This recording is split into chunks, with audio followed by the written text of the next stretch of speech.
Hey everyone, it's another episode of Trash Talk, and thanks very much for tuning in. I am, of course, Richard Lewis, and this is the Esports Phone In. Currently, the only one that purely focuses on you and your opinions, which, after 6 episodes, well, this being the sixth, I'm pleasantly surprised. It turns out you're not a bunch of morons. Go fucking figure. Because we've always been told how this wouldn't work and we get trolled, and so far so good. We've actually achieved something, I feel with this show. So enough backslapping now. Let's not start sucking each other's dicks just yet. We have got 2 hours to get through. Now, first things first, I always like to start the show with a little wrap up about what happened in the aftermath of last week's show. And we actually had a lot of attention on last week's show. It was pretty cool. I mean, we haven't eclipsed the record of VOD views, but we did pretty well. We got a few thousand, about 3,000 views. But I did notice a significant number of downvotes on the YouTube, and I was like, well, okay, maybe there was something that sucked, or maybe they disagreed with some callers, or maybe I was out of line. No, these downvotes actually emanated from the fact that I refused to give timestamps in the show and say who called in when and what about, because people don't want to take the show as a whole, which is how it's conceived and how it should work, because some callers are going to call in about previous callers, and it's just 2 hours. You can listen to it. I mean, I will get around to putting it on iTunes probably, but if you think I should spend 5 minutes of my day doing timestamps because you can't be asked to listen to 2 hours of content, well, fuck you. I don't want you to tune in. I'm going to say that now. You're not the type of audience I'm looking for. I want someone with a fucking attention span, longer than a fruit fly. You're not the audience. Don't come onto the YouTube channel and downvote it. Just fuck off. I'm not bothered. I don't care if 80 people watch this, if it's 80 intelligent people. I'm not looking for mass appeal. It's too late for that. It's too late for me. So fuck all of you guys. And the other thing today, which you'll have noticed, I know some of you do follow my Twitter, we're having a bit of a row because of this whole outstanding esports promises thing. I wrote an article today, which is just the introduction to an opus. I'm basically going to go after all of the people that have got all these outstanding promises. You've given them money, they've come to you begging for cash, you've given it to them, they've promised you things, and they haven't done it. So it's about time they fucking ponied up, and it needs to be documented that they haven't, rather than just these Reddit threads. So I'm currently arguing with In Control, who, if you followed the debate, just got done. Claimed he didn't say something, gets linked to a thread where he did. G fucking G. Anyway, as always on Trash Talk, the discussion is dictated to not by me, not by Gareth, my lovely producer, who sat there listening thinking, fucking hell, what's he talking about now? It's actually dictated to by you. But we do have some suggestions, as always. This is what's been going on in esports this week. The World Championships of League of Legends are underway. Has there been any surprise results so far? Of course, Gambit Gaming went out. I'm not so sure that is a surprise. But is there now potential trouble in Gambit Gaming? Alex's wife made a very long post on Facebook, which is up and translated on Reddit, kind of pointing out some of the flaws in the team. People who are feeding, people who are nervous. Does that mean that we're going to see roster changes incoming in there? And if so, I think that would be a pretty big deal. But who knows? And as we've just talked about, StarCraft 2 promises continue to remain outstanding. If you were affected by the Pizza GG or the Root House, maybe you contributed to any of those, I really want to hear from you. Really, really do. DreamHack have announced partnership with MTG today, so that's more esports to a higher content. They're going to have a super studio. So what do you think that means? DreamHack already do it pretty fucking sweet. What does that mean for esports content as a whole? Sundance was on Twitter looking to help grassroots StarCraft 2 organizations in North America. Is it too little too late? And is it a publicity stunt? Because obviously we know Sundance isn't particularly well liked by StarCraft 2, the community as a whole. So what's all that about? Get right, the legendary 1.6 and now CSGO player says big news is incoming, and he's really excited about it. I got an inkling, I don't know, but maybe CSGO's ready to go free to play. Maybe I'm wrong, but maybe that's what's happening. What's your opinions on it? Do you think it's going to happen? And if so, is that a good thing for the game? Toby1 as well, the legendary fucking Dota 2 caster, has announced he's going to be jumping into doing more CSGO coverage. Is that a good thing? Is he overshadowing community casters who've been with the game since the start? And what does that all mean? Is he likely to get the DreamHack gig? Again, you've probably got some opinions about it. I would love to hear from all of you. And indeed, if you want to get involved in the show, you can use the hashtag Trash Talk HM. The HM standing for Heaven Media, the company I work for now. I'm always worried I'm going to get fired if they see one of these videos, but fingers crossed we're going to make it through with another paycheck. Let's keep the dream alive. You can follow me on Twitter, Richard_A_Lewis. The A, of course, is for awesome. So, Gareth, have we got a caller? Yeah, we have. His name's Harrison. He's from America, and he wants to talk about how the StarCraft 2 community ultimately has control over sort of allowing companies like Papa John's to basically say no, like they don't want them to be part of the community, but for some reason they're not doing that. So that's what he wants to talk about. It's a good fucking starting point, and I've heard of this country called America. I've heard of it. They're doing quite well at the moment. So, Harrison, are you there? Can you hear me? Harrison. Hello. Uh-oh. He's there, I think. Hey, what's Here going he on, man? is. Hey, how's it going, Harrison? It's good to hear from you, brother. How you doing? Doing pretty good. How you doing, buddy?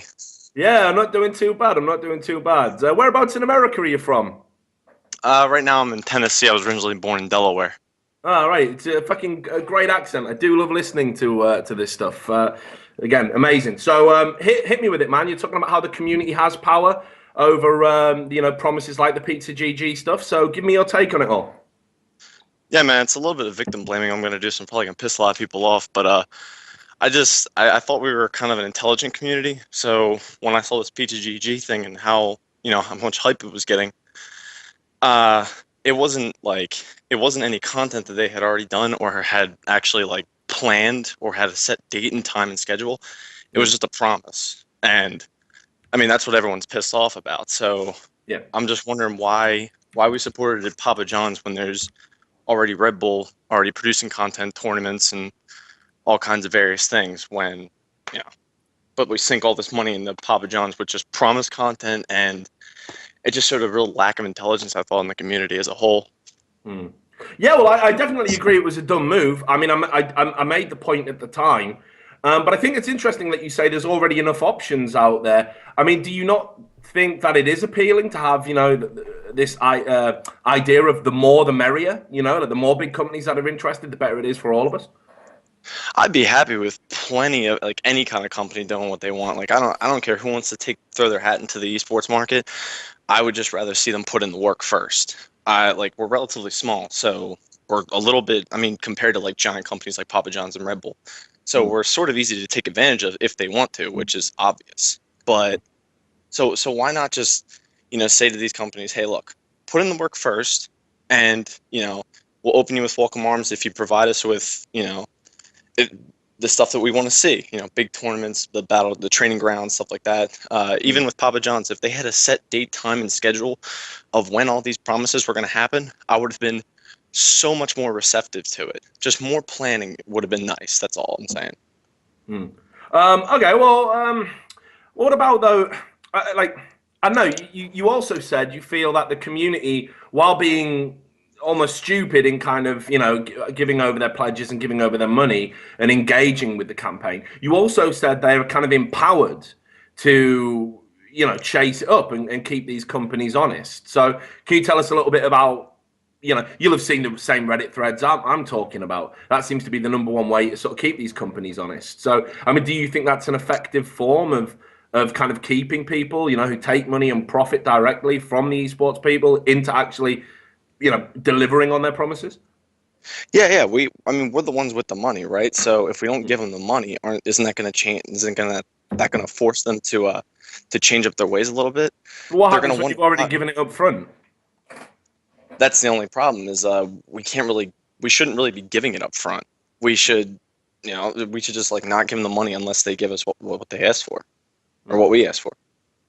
I mean, did you get involved with the pledge, Harrison? I mean, were you involved in any of this? No, I didn't give a single dime to it because I didn't like how it looked.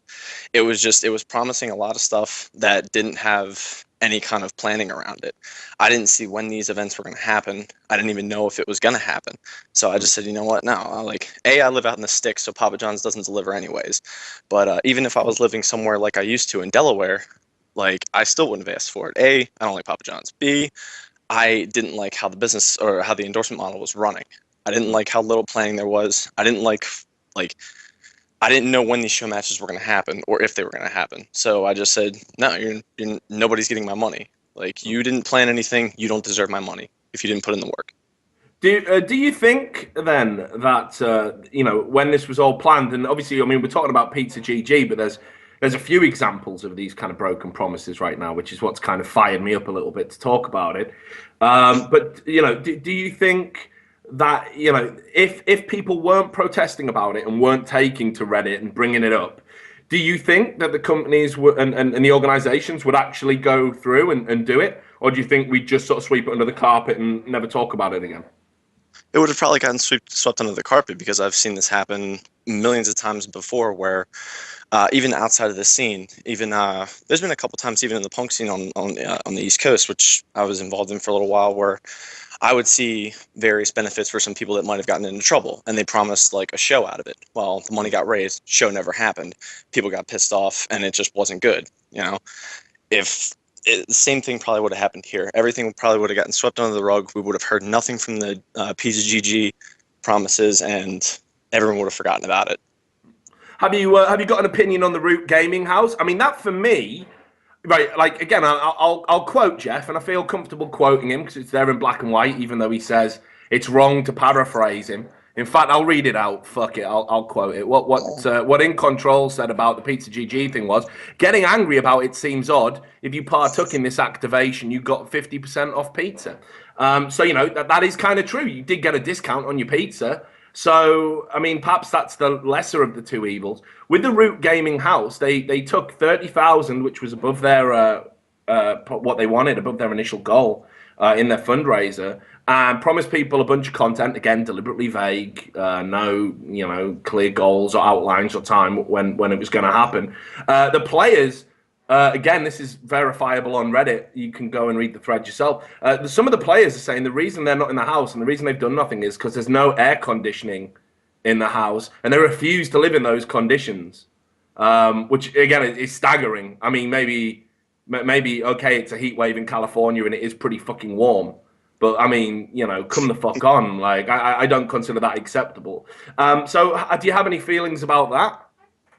That just sounds like poor management to me. If you're going to have a team house, at least have, I guess I would say the small comforts of actually living in a house. Just, have all the basics down first. As far as the Kickstarter thing, I didn't even pledge any money to that, because I thought if you're going to start a team house, I don't know. I'm not Cats. I don't know how many avenues they explored, but I can imagine that, like, Kickstarter seems like a last resort to me. And if they went down that last resort, then, I mean, they should have followed up on whatever promises that they had. I didn't follow it that much. But if they're going to not even follow up on basic living conditions for their players, then what's even the point of having a team house? I mean, come on, like, that's just poor management. Yeah, I definitely agree with you. So what would you say is the way forward for the community as a whole? Because this keeps happening. I mean, we've talked about the Esports U thing. There's the whole Sons of StarCraft thing. I mean, there's so many at the moment where people have pitched in with their money. What pisses me off? Look, I didn't pledge any fucking money to any of that. Right, and nor would I, because I think donations are there for fucking charities. That's what I consider a donation. I'm happy to say, I'll donate to, like, a situation I brought up last week, like that chap who lost both his legs in a car accident. He gets a donation because that is a fucking one-off, ridiculous, traumatic event that he couldn't possibly have accounted for. And as a community, we should come together and donate gifts and well-wishing for that.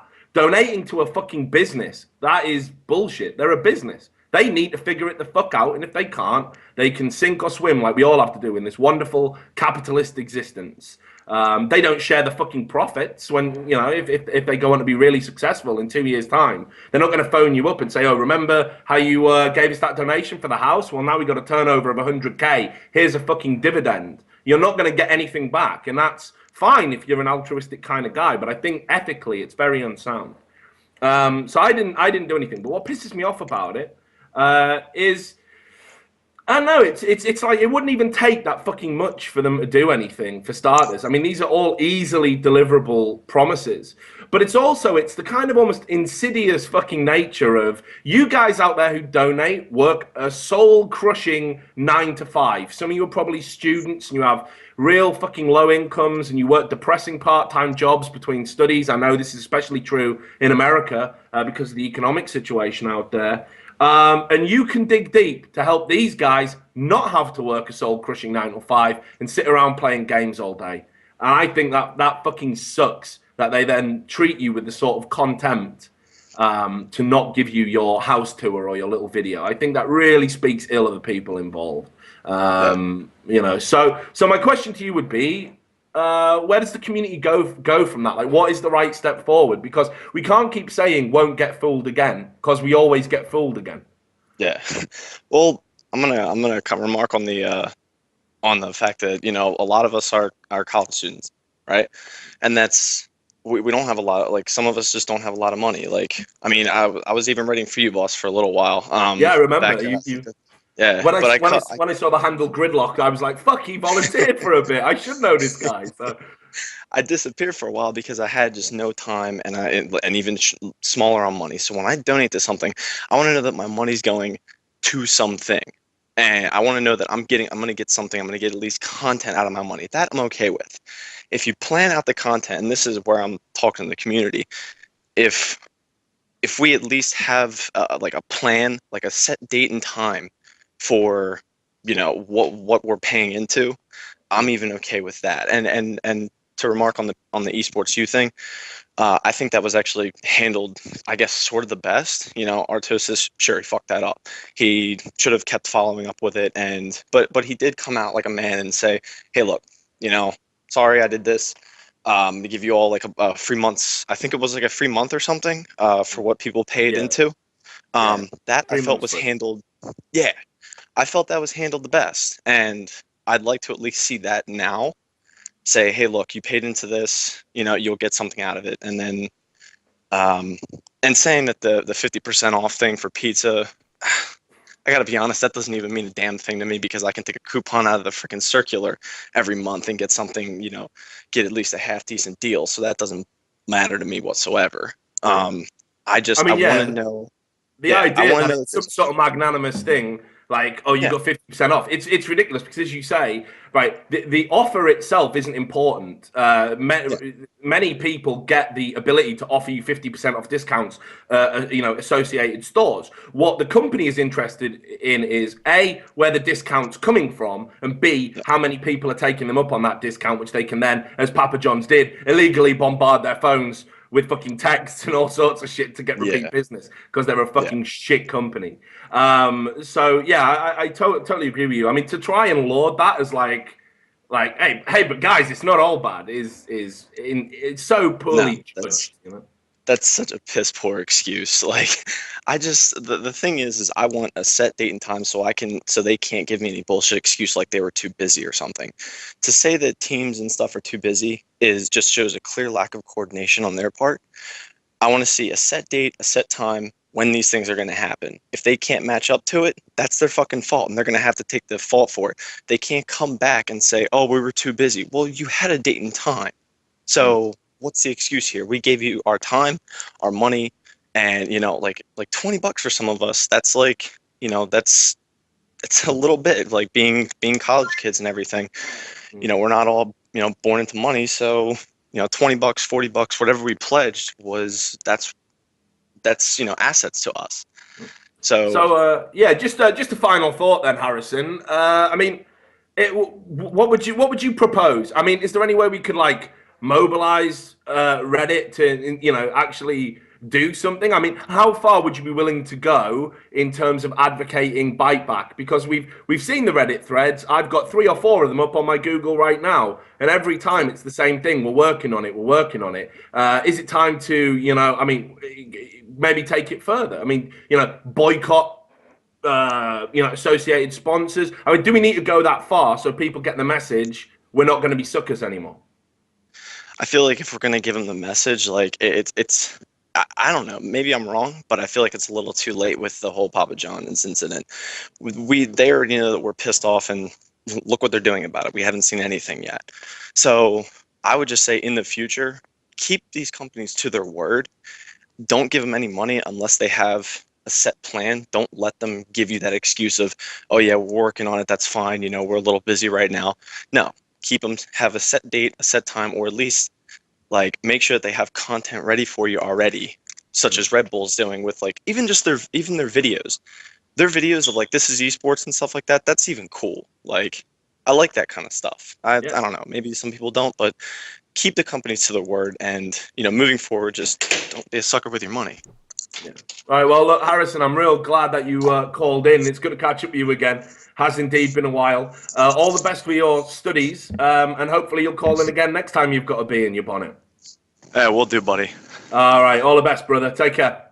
All right, man. Take care. Right. So there you go. So great, nice, strong opener right at the start of the show. Harrison telling you all that you're suckers, and it's time to start holding back the money. Next time someone comes along with a Kickstarter, you need to fucking basically keep those purse strings shut tight. And I think he's right. I mean, look, I'm not saying don't donate to worthy causes, but I'm saying it needs to be a worthy cause. The promise of fucking content, even, everyone's doing content. That's how we all get fucking paid anyway.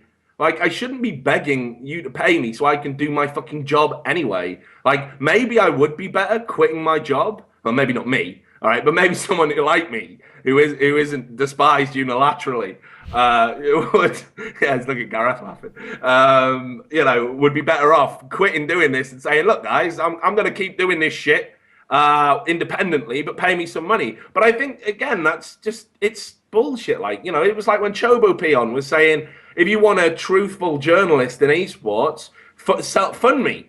Give me money to do it. Well, how's that? Where's the earnestness and honesty in that? It's nonsense.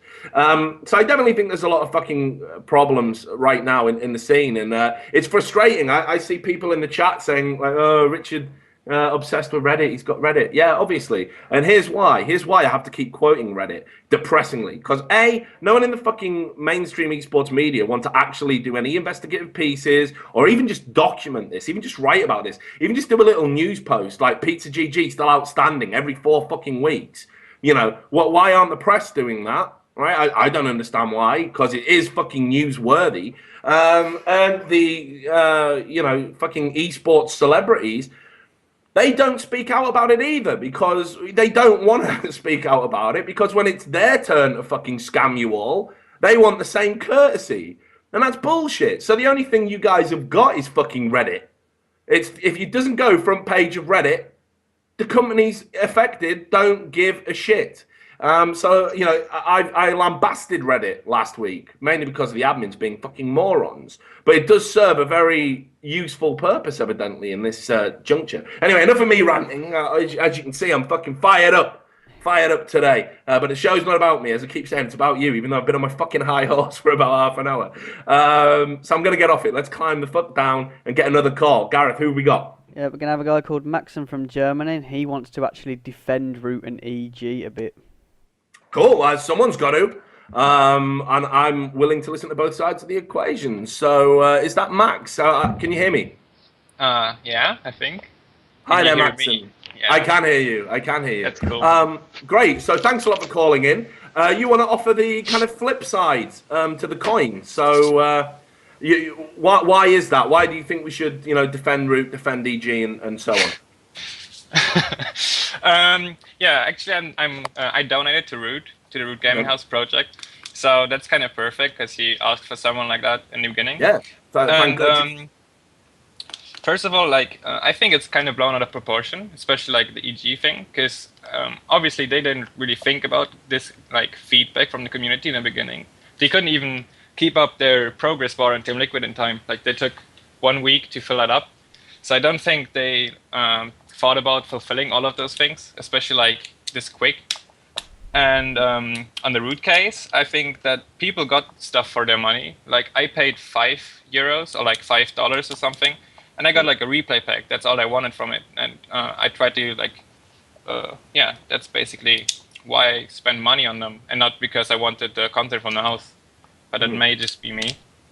No, I understand what you're saying, but I mean, equally, while you only donated a small portion of money, and indeed you got the replay pack, which, I mean, look, I'm not even going to get into what I think a replay pack is worth. Like, I mean, I'm not going to get into that because it's neither here nor there. My value on what I place things is largely irrelevant to the discussion.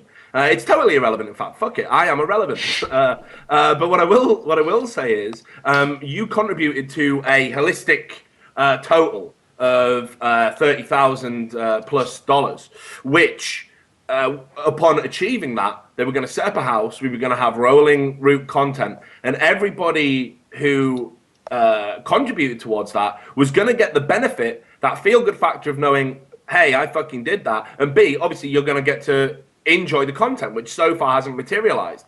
Now, my argument to you would be, you gave $5, you got your replay pack. There's probably these guys out there give maybe 100, 200, and whatever. I haven't got the tiers in front of me because Root removed it from their website.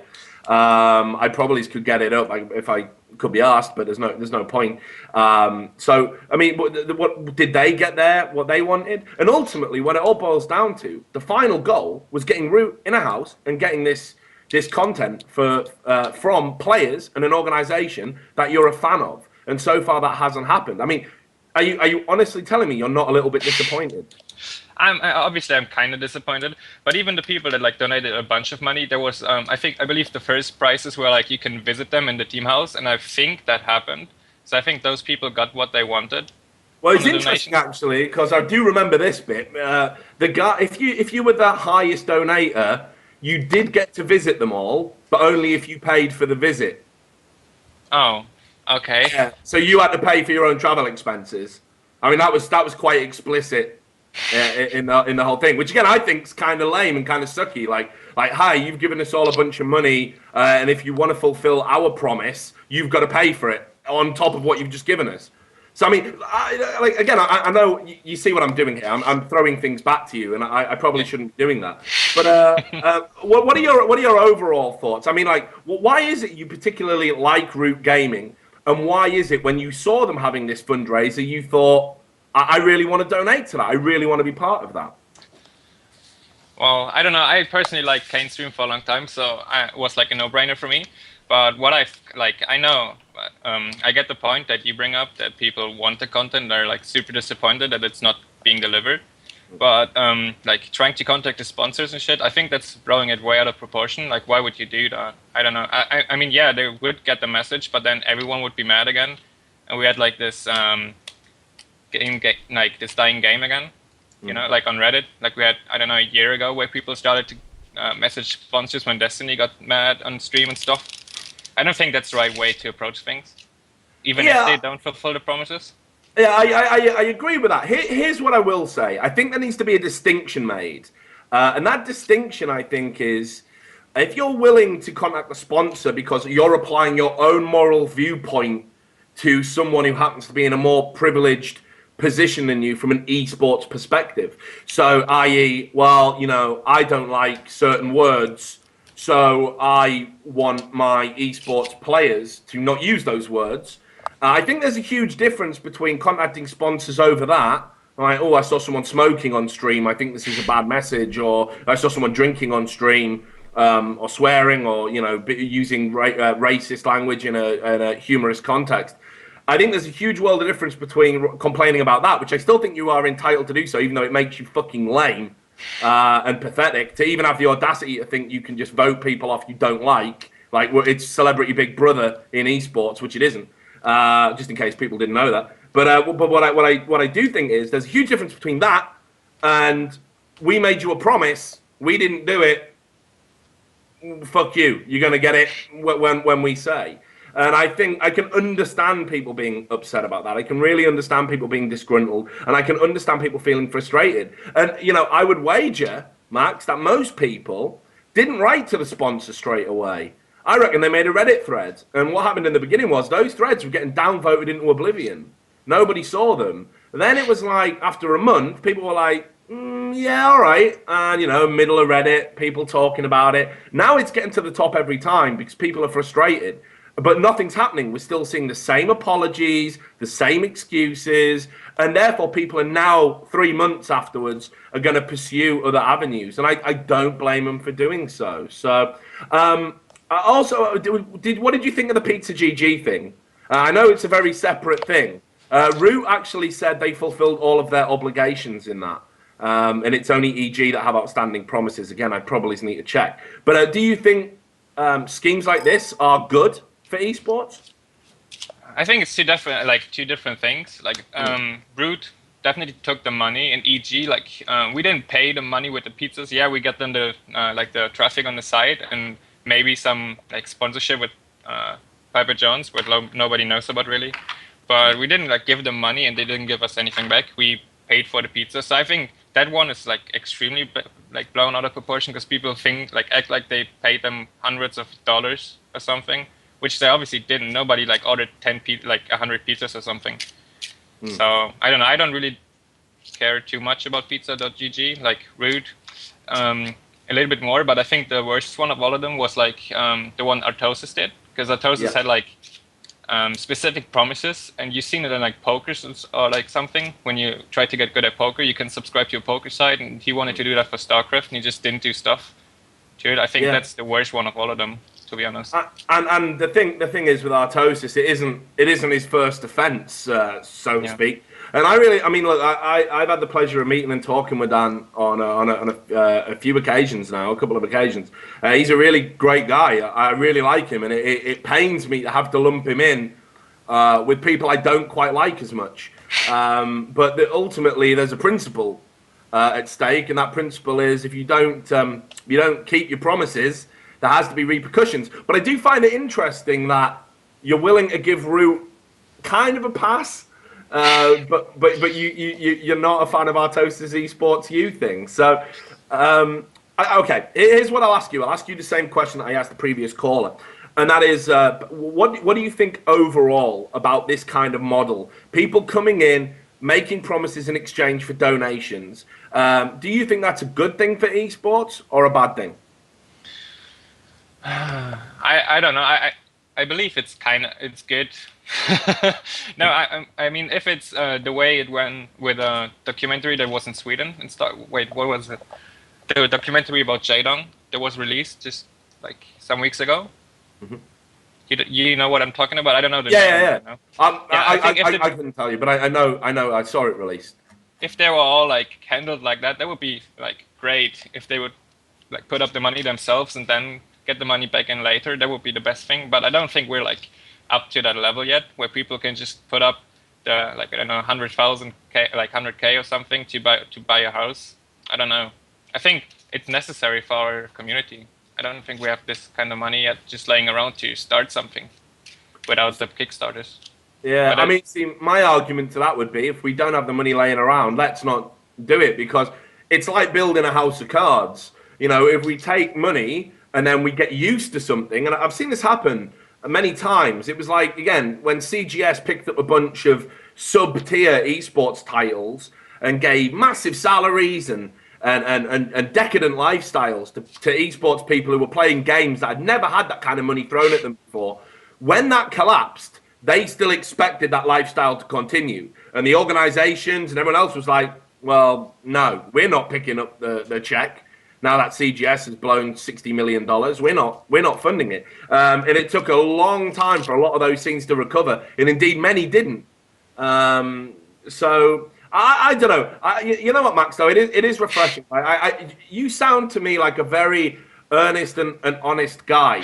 And no, seriously, and you're one of the people that, if anything, I'm most concerned for. Guys like Harrison, the previous caller, he's a streetwise American. He's not going to take any shit. He isn't going to be affected by things like this. But guys like yourself, who want esports to grow and don't mind sharing their wealth, I feel like you guys are the ones that get shit on the most. And I think that sucks for you because you're a nice, affable guy. Anyway, I will give you the last word, because I've been ranting for some time. So basically, just to sum up your point about Root Gaming, what happens if Root Gaming then, in another 3 months, still don't have a house? I mean, well, sorry, they've got the house, but rather they don't have the players in it and they're not producing the content. Should we still not be angry? Well, I mean, if you paid a lot of money, I guess you should be angry. I don't know. I can't continue the point anymore. I'm sorry. I'm just happy that we don't speak about League of Legends all the time. Like, it's the first time that we started off with StarCraft. That's kind of cool. So I can contribute somewhat to the call. Hey, brother, you're always welcome to call in and bring up StarCraft stuff. I don't have the power, although I won't lie, I do really push the League of Legends Reddit because that's where the numbers are. I'm as cynical as every other motherfucker in esports, you know.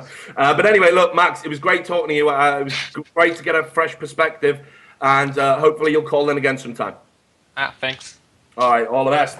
So there we go, Max offering the flip side to the promises coin. Maybe he's right. Maybe it's okay to give these people money because they mean well, and they'll do it eventually, right? I mean, we're gonna get the content. Do we really care about the content? Shouldn't we not just content ourselves? See what I did there? With the fact that we did a good deed for people who, like us, exist in this esports universe. I don't know. Maybe I'm harsh. Maybe I'm a cynic. I don't know. You'd have to tell me about that. If you want to tell me about that, what you can do is you can call into Trash Talk and Trash Talk TV to your Skype. And what we're going to do now is we're going to take a quick break while I go and have some medication to calm the fuck down. So I'll be right back in a few minutes. Are we off stream now? I'll have to re-chat you muted again.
Okay, so we're back on air. No countdown that time, Gareth. Nice one. It's bad enough that every segment of the show ends with me doing some fucking death stare, like into the fucking webcam, which must be awful for all of you. You must have nightmares about it. But anyway, we're back. It's Trash Talk. We've done the whole Pizza GG thing to death, but maybe we're going to keep flogging that fucking dead horse. Who knows? That's up to you. As always, it's always up to you. First thing I want to do is I just want to give a little plug. A lot of the guys who watch the show, you guys are fucking nerds like me, like nerds in the best sense of the word nerd. Like, you know, you're into all the right things. You know, you're not ashamed of high, you know, entertainment, as it were, stuff that requires a bit of fucking imagination. And how I've been wasting my time in between writing articles and baiting Twitter flame is I've been playing a new game called Card Hunter. And I really wanted to just get this out there. Like, I mean, you probably already know about it. Maybe I'm late to the party, but it's just a fucking great free-to-play game. It's a great way to waste time. It's like a tabletop RPG. It looks beautiful. It evokes memories of my Dungeons and Dragons childhood. Although it's free-to-play and there's microtransactions in it, to be fucking honest, you don't really need to spend any money on it to just enjoy the game. It's really great, and you should it's browser-based. You don't even need to download anything. So I would urge you guys to fucking just give it a bash. It is really fucking fun, you know, and it's the only thing it lacks is a co-op, which I'm sure they'll build into there, but you can do multiplayer, like 1v1 type stuff. So it's a fucking great game. Anyway, that's a plug. They didn't pay me for that, because why would they? Because I've got no audience. What I am going to do is, though, I'm going to make some promises to them. I'll plug it every week if they give me some donations. And we'll see how that goes. Anyway, so we've got some callers, haven't we, Gareth? I believe I haven't driven them all away. No, not quite. Not quite. No, we got Gary Sloan. He's been on multiple times. Geordie, I believe. He wanted to talk about esports wives. Is what he said. Esports wives. That's what he said. I hope he's not pissed again. Fuck it, I'm gonna regret this. Yeah, let's put Gary on the air. Oh, he should be on the air soon. Right, and to all the people who've never heard of Geordie before, they're like English people, just a bit more primitive. I'm kidding, brother. How you doing, Gary? You all right? We're English people, just more primitive. That's the Scots, that, mate. That's not us. We're not that far up. We don't walk around in kilts and no underpants or anything like that. I always think of not while anyone's looking, anyway.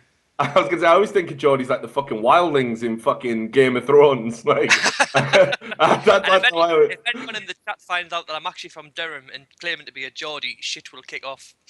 They've got a great prison in Durham, one of the proper hardcore ones in Britain. That's where they send all the nutters. So you're in good company. Yeah. Right, I'm gonna. I was conceived there. No, I'm kidding.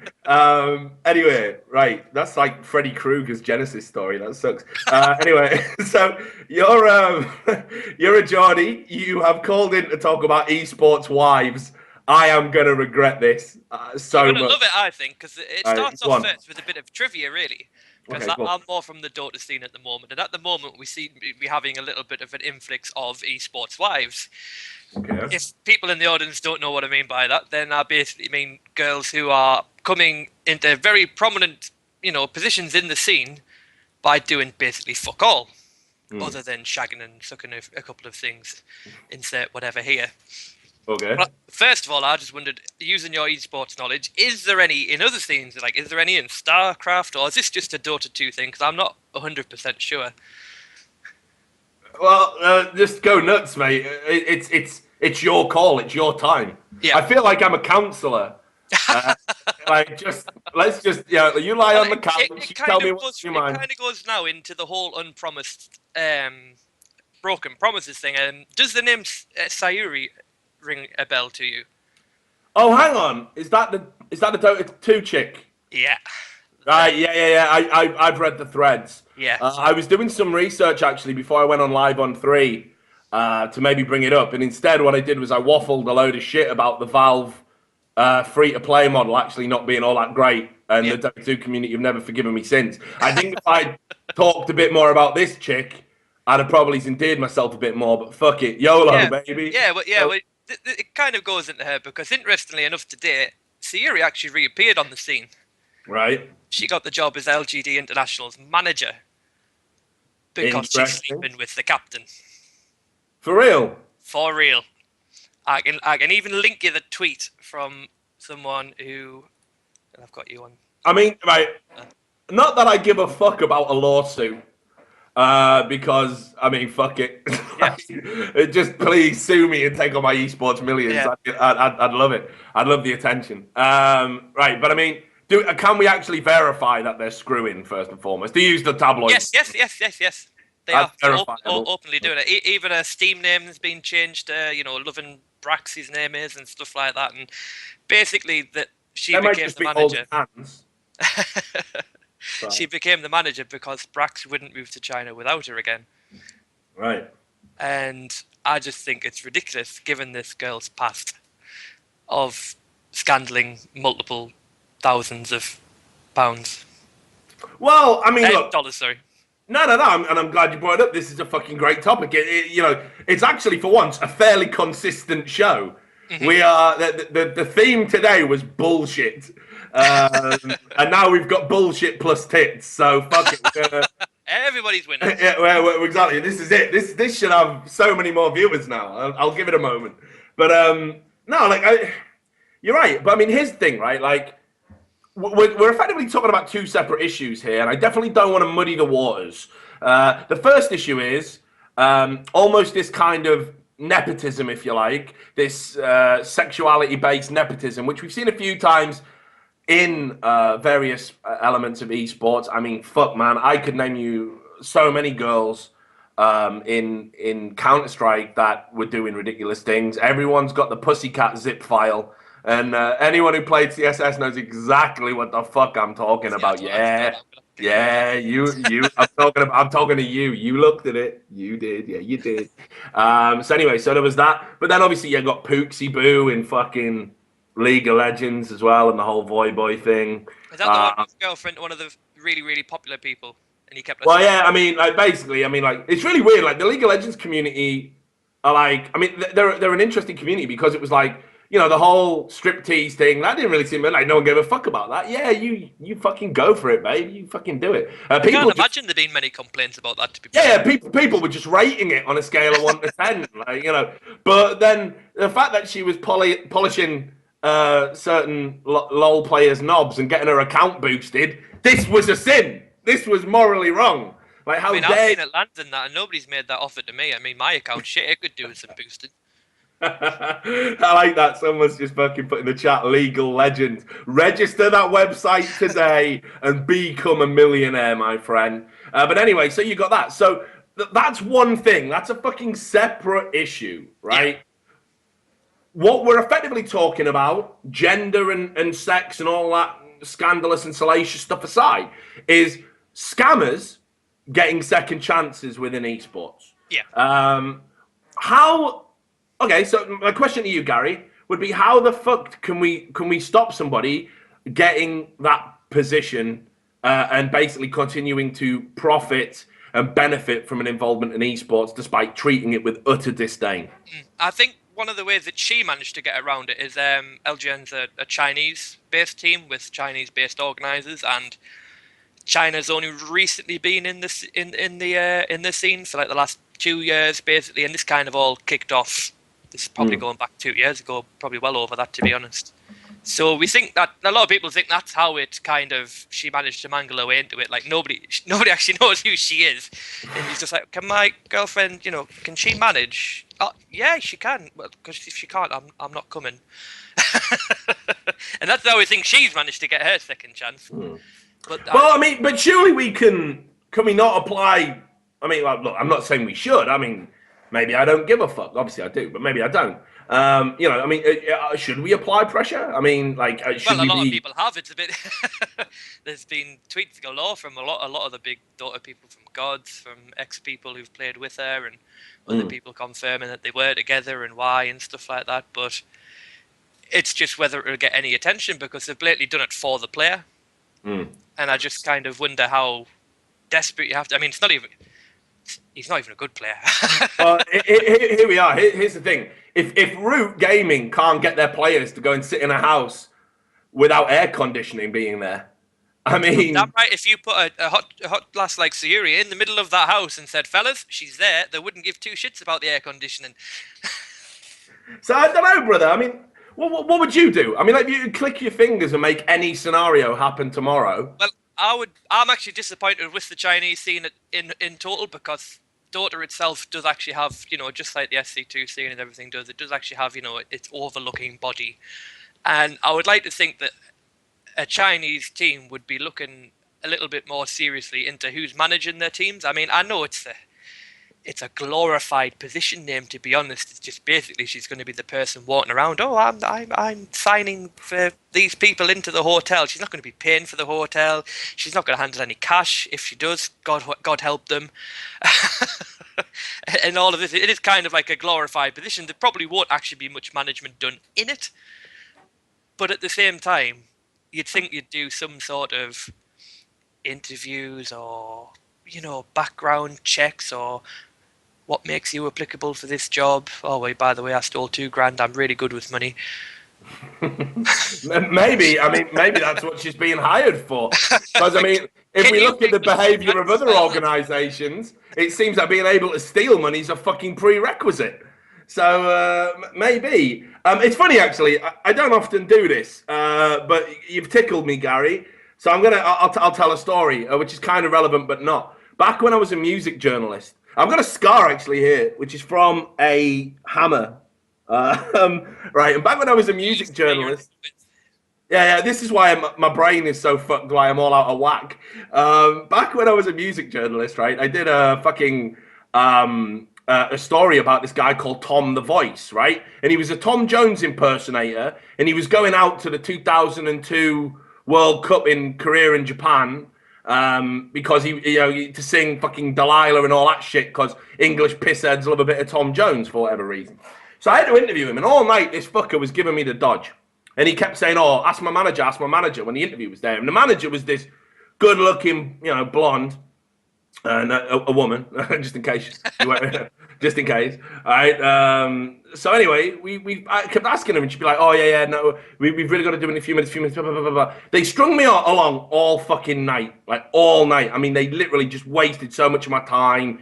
I had a party to fucking go to. I couldn't go. I had to just follow this fucking prick around doing this gig, messing me about. Anyway, it gets to like 2 a.m. He's all wrapped up. Finally, I can get down to doing the interview. Apparently, the manager has okayed it. And I sit down and I'm with the rest of the band, and I put my fucking dictaphone on the table, and I say, all right, can we do the interview then? And I was like, yeah. So we start it. We do the first few questions, and then I go, well, how did you get to know the manager then? And the drummer from the band just goes, manager, is that what he's been telling you all night? That's just some chick he's picked up.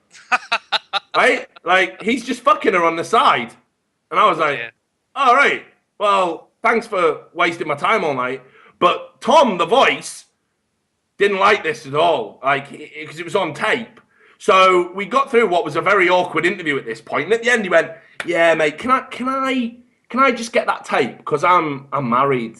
Can I get that tape off you from the dictaphone? And I went, look, mate, I'm not going to mention that you're fucking a bird on the side. A little bit pissed off you messed me about, but not really relevant to the story about you going out to Korea. Yeah, everyone's got their own little morals. Yeah, no, not really relevant. So I'm like, can I keep the tape? Because otherwise I've got no interview. I mean, I've literally wasted all my time. I promise I won't mention it. And he's going, yeah, well, I just feel a little bit better if I could just get the tape. And I'm like, it's like a fucking comedy. Like, no, you can't have my dictaphone, Tom Jones impersonator. And the next thing I know, another member of the band has come from behind me and hit me with like one of them hammers that he'd used to build the fucking drum kit or something. Like, maybe it was a roadie. And it just knocked a flap of skin off my head. Oh. And blood was just pissing out. And then they sort of beat the shit out of me for a bit. And then somehow forgot to take the tape anyway. So I got battered by a Tom Jones impersonating band. All because of a fucking female manager who wasn't a manager. And the only upshot of this story was that he got arrested and didn't fly out to Korea and Japan.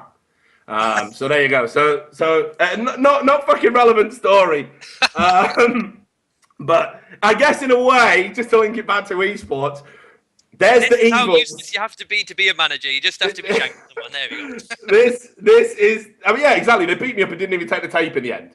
So I published the interview. I've still got a copy of the magazine somewhere. But anyway, so there you go. That is the evils of when you don't have professional management, when it's just a chick on the side. Anyway, I've just rambled incoherently about some bullshit. So Gary, on a serious note, like what should we be doing? I mean, like, are LGD are they gonna be able to act on this? I mean, are they gonna be able to put, give an ultimatum, or are we literally gonna have to sort of swallow the fact that there's a known scammer representing such a prestigious organisation? I'm hoping as a manager she won't be contracted under anything like a player would, to be perfectly honest. I mean, obviously a lot of the Chinese teams have termed contracts. The last international team was contracted for a year with the build-up with the international and stuff like that. So obviously that would be a sticky spot, even though esports contracts are pretty much bullshit anyway. But that's another story, I'm sure. Look at people picking out the details of my story, hitting from behind on the top of the head while he was sitting. I didn't say we were sitting. I mean, like, we got to be. I've turned around and got clocked on the head. Why the fuck am I going to make that up? Who's going to make up a story that fucking obscure? Like, that's even wilder than this chick being given a chance in LGD in the fucking first place. And come the fuck on.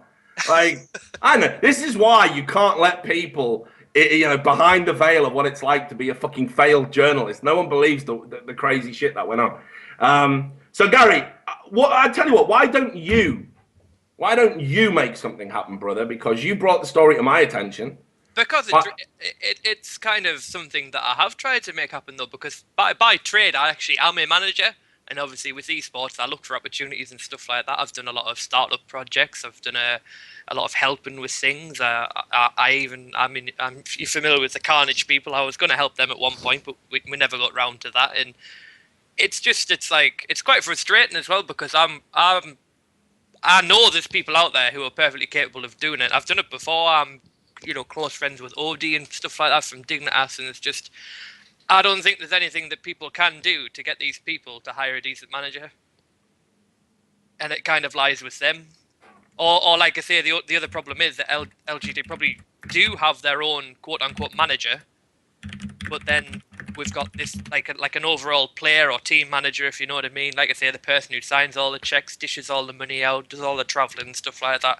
And then we just have someone parading around as this, like I say, an esports wife. That's what it comes back to. That's all I see them as. They're just parading around as something special when they've done nothing. I'm telling you, man. I'm amazed. I'm amazed it's actually come to that. And it is a great fucking topic. I was worried. I thought you were just going to start talking about, man, isn't there a lot of fit chicks in esports these days? No, I'm all for girls in esports. I support female teams. I mean, the only thing I don't support about female gaming is I don't think it should be separate from normal gaming. Agree with you 100%. There was the whole kick-off about that in the Dota 2 LAN, something like that, and basically the girls were terrible, like really, really terrible at the game, and they got flamed and booed at the stage, and even the commentators were laying into them while they were commentating the game, and there was a lot of people complaining about that. And so no, I'm all for equality. I'm all for girls in games. Come, whether you're part of a team with fellas or whatever, but it's just this kind of toxic aspect. Yeah, well, I mean, the level of scamming involved in that, it's insane. It's fucking insane. I know. I read the threads. I know she always sort of protested some sort of innocence. Yeah, and I mean, she never actually got charged with anything, but kind of, out of all the people in esports you were going to pick to be a manager, do you pick the one that's pending investigation on 2K, scan in America that nobody actually likes and goes around lands and causing trouble and all kinds of other shit that she does? It's just kind of, it's unbelievable. I mean, it'll be interesting. I'd like to see how the ultimatum goes down if the player said it's us or her, and if the organisation turned around and went, well, fuck it, you can go. Apparently she only got the job because of the player said he wanted her with it, because I say but did he actually say he was willing to leave? Like, that's what I'm wondering. How harsh did he push? I don't think he had to push hard, though, by the sounds of it. Yeah, but maybe they're not aware. I mean, I'm imagining, perhaps. Oh yeah, I think they're completely unaware of who and what she is. I think we'll see. I think we'll see. It's one of those ones. I think it's gonna fucking actually snowball, Good old Reddit. Reddit strikes again. Well, look, Gary, a fucking pleasure to catch up with you again. Even if you are a Geordie, I don't know why I'm saying that. I'm a fucking Newcastle fan, so that's why. Clever Geordie. I don't support Newcastle. Exactly.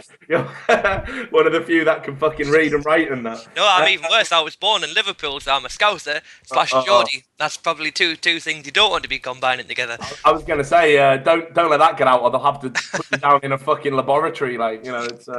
Anyway, thanks for bringing to my attention the plight of esports wives, and we had a nice little rant about Tom Jones. Whatever that Tom the Voice. You get hit over the head with a hammer. I'm going to get him. I haven't let that go. It was like 10 years ago, but I haven't let it go. Anyway, thanks a lot, Gary. It's brilliant. No problem. See you next week, I hope. Hopefully something will pop up. Aye, no doubt. So there we go. That was the lovely Gary Sloan talking about esports wives. And you know what? It is a fucking weird phenomenon. I am starting to notice more and more that there's notable people in esports that have almost. I know it's kind of very like. Look, I'm like you. It's probably hard for some of you to believe. I got a girlfriend. Fuck, I'm moving in with her. This is the last show I'm doing from this place. I'll be doing it from another. Probably is no doubt smaller fucking office in the new place that I move into. And you know what? I wouldn't dream of involving her in this. Fuck no. I want her to be so far away from it. And nor would I want to recruit from someone within the esports gene pool.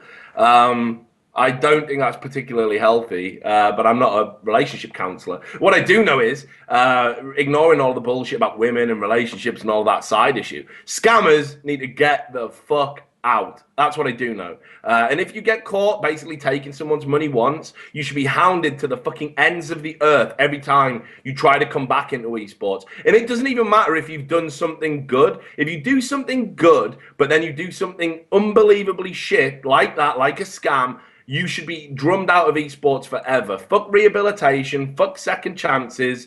You exploited a bunch of people's goodwill, and I would argue vulnerable and naive people, given the average age demographic within esports, and you fuck people over, and you should never get a position of power again. It's not like prison. There is no rehabilitation.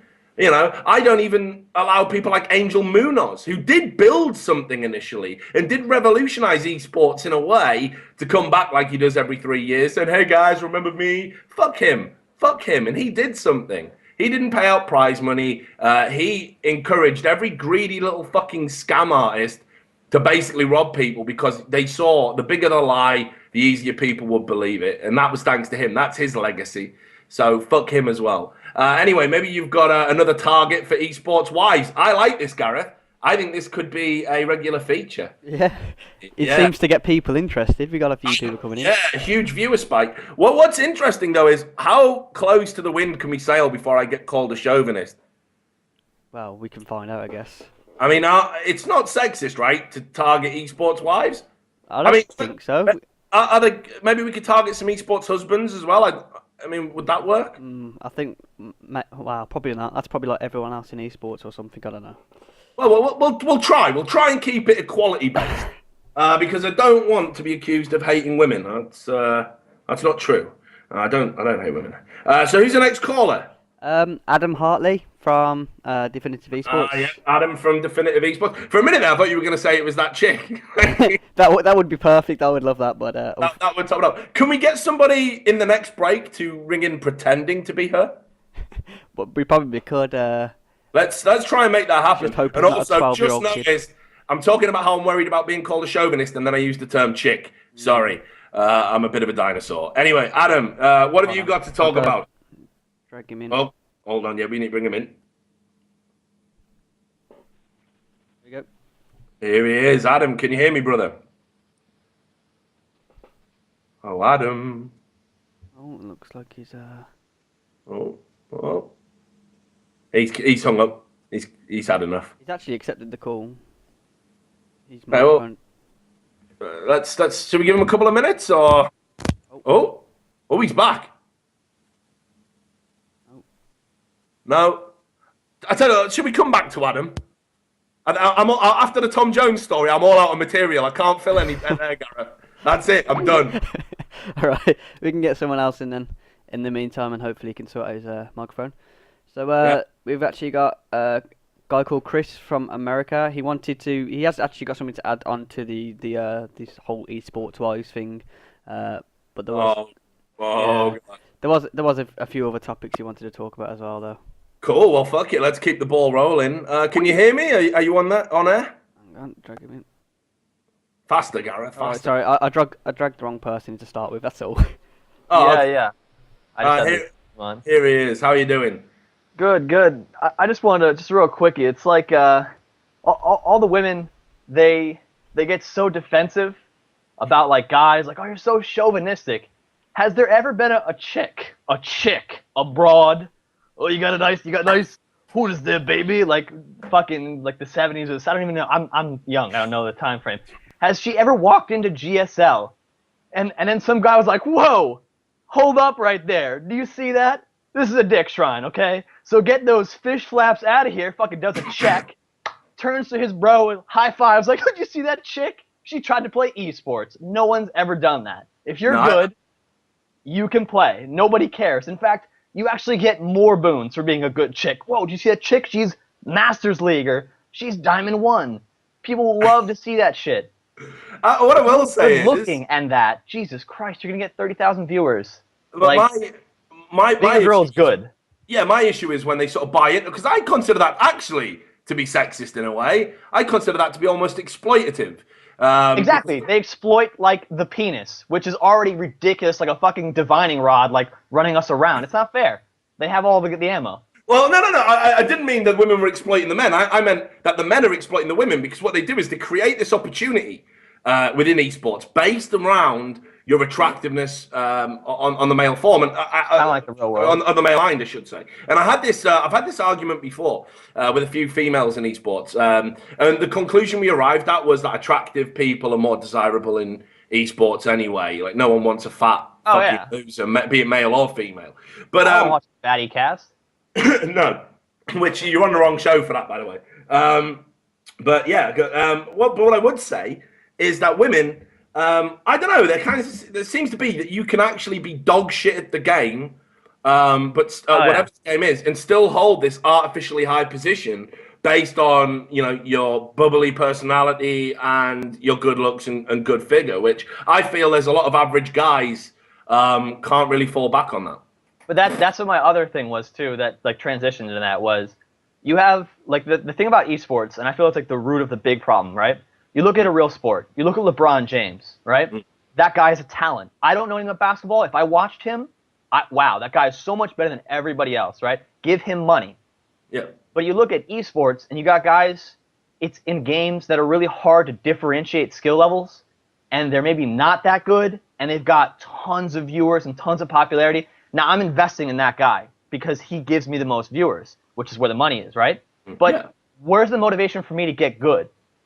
Being good doesn't matter. Being popular matters. Being good looking, being interesting. And then you get like these weird enigmas like Dyrus, who's like monotone Ben Stein's like bastard child, like, I'm angry, I'm going to CS well. Like, I don't understand why he's got 30,000 viewers. He does.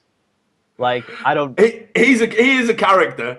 I mean, there's no getting away from that. I mean, you maybe wouldn't know it from his stream because he does spend most of it silent. And you're right, he does fucking...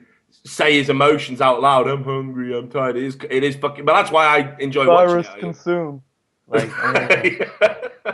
so I don't know. I mean, right? Is it not the case then that maybe women have to sort of do this to even get into a position where they can have the resources that average guys would to get good? Just playing devil's advocate. They do have the resources. Half of them don't have to work because guys work in the current. Like. Okay, that's chauvinistic. All right, they have the same resources. Oh. So, I mean, moving on from the female in esports part, we're talking about esports wives. How do you feel about sort of when you hear about that kind of nepotism? Like players being able to smuggle, girlfriends, sex partners, whatever you want to call them, into prominent esports positions for basically, the convenience of their relationship. I think it's like just a horrible thing. Like I don't see the need. I don't think I'd ever want to involve my girlfriend in any business or any like wife in my business if I had to, because it's just extra drama. It's extra attention to something that doesn't like need to be there? Plus, if she qualified, people are going to question you. It's just, I don't even understand the need to do it. Like, I don't know. I don't really have an opinion on that. It's just, I think everyone will do that at all times. They try to get their people in, right? Yeah. So I don't think that's like an esports thing. I think that's like a general thing. What do you think about the whole, Sayuri scamming thing? I mean, that's what's kind of brought this topic to the table. And for me, like I say, look, I don't give a fuck about them. If the Like management, rehabilitation, right? Like what's yeah, exactly. I don't give a fuck if their management are willing to indulge the player to that degree. But the problem I have got is the fact that she's a fucking scammer. Everything's like a crime of like type, right? Like, okay, so if I'm poor, right? I grew up in a poor neighborhood and I stole an apple, right? That's like a different kind of crime than a guy who knows what's going on and takes advantage of people's like emotions and like he's intelligent and he has the means but still does it anyway. That's the kind of crime like rape and stuff like that. There's no coming back from it. I don't care. You're done, like 100%. There's no reason for you to be back in the community, like ever. How could I trust you? And especially in a community where trust is kind of all that matters, because there's not enough money to support like standardized like payments and stuff like that. It's all kind of like goodwill almost. You're scamming a charity, it almost feels like. Yeah, well, yeah, I definitely Go think... punch a baby or a cripple guy or something. I don't know, like... I used the term confidence, trickery in the article that I wrote today. And, I think that's I read it. I liked depiction. It. Oh, thanks, brother. Because that is the nature of it. I mean, like what you used to have in back in the day, to go back in the time machine, since you were keen to at the start of the call, back in the 50s, where some of the language I use comes from. I don't know why I'm not that old. They fucking used to have grifters. And basically, it was like, you'd go around, the snake oil fucking sellers, or the person who's like got this fucking plot of land, and all of these email things that we are now so savvy to basically delete. Like when it's like, hi, I am the king of Uganda and I've got 3 million in my bank, and I want to transfer it to you, but I need your bank details. These kind of scams. They're actually on the same level of sophistication as what these esports people are doing. But because of who they are, we buy it hook, line, and sinker. It's not only that too, but it's as soon as somebody says something bad for some reason, everybody in esports is like a bunch of super Care Bears, as if like they've never been out in the real world. They're like, come on, man, how come you said mean things? It's so mean. Why would you do that? Stop downvoting the topic. Like, it's like, no, like these people, like, call them on their shit. I actually was on stream with Root Kane. I asked him, I said, listen, I swear to you, I made a topic about this. I said, what happened to all the money we gave you? Like, we gave you guys money. Where's the content? He goes, we don't fucking give a shit about the content. It was a donation. And I was like, wait a minute. Like, there was definitely, and I put that up there, and some guy was like, yeah, because you didn't do something like that ever yourself. I'm like, that doesn't make any sense. You're not giving me any real reason to downvote it. And there's like one guy who's like, I'm with you, man. But he's one of like 1,000. Yeah, and that's the other thing as well. Whenever you're critical of these organizations, I mean, and they say they don't do it, but I remember they get aggressive on you. Yeah. Like, how dare you? What do you mean, how dare you? Like, they unleash the dogs of war. They've got they know how to manipulate Reddit, and they will try and do this. And I know Root do this. They mobilize their little fans with their little flares, and they do it like quite aggressively. Like, for example, when I had a video of I got sent a video of Jerby, their former Smite player, basically calling indulging in sort of racist stuff and that kind of thing, and blah blah blah. And I got sent a video of another player, I can't remember who it was, using the N-word on a stream, and I just tweeted it out there, and within seconds it was removed from YouTube because it violated the racism policy. So someone reposted it, and then that got removed as well, and then that got removed. Now, random people aren't finding this and choosing to remove it. It's Root Gaming saying, "Oh my God, this makes us look bad. Please, all the guys." There's no way people are that fervent about. Exactly. Go downvote it, and they do it, and this is what they do, and this is how they try and suppress it. I'm surprised that Kane thing wasn't bigger, actually, because that's a huge fuck you. I really feel like it's a societal thing. I do not think it's a gaming problem. Here's an example. Like, nobody condemns things that are condemnable. Like, you see on shows on TV like the Jersey Shore. It's popular. It shouldn't be. Those people should be put in prison. They're horrible humans. But we idolize the wrong things. We give power to the wrong people. It's people. They have to worship something. They have to just idolize, and they just pick the wrong people, and those people have power and they abuse it. I don't think it's a gaming thing necessarily.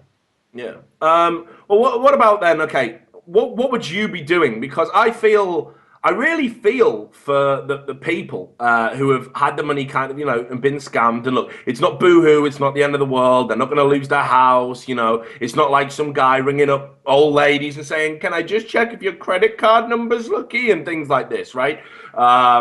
It's not. I check if your credit card number is lucky. You're making notes, right? Yeah, that actually happened. That is important. Yeah, this guy got like a list of fucking.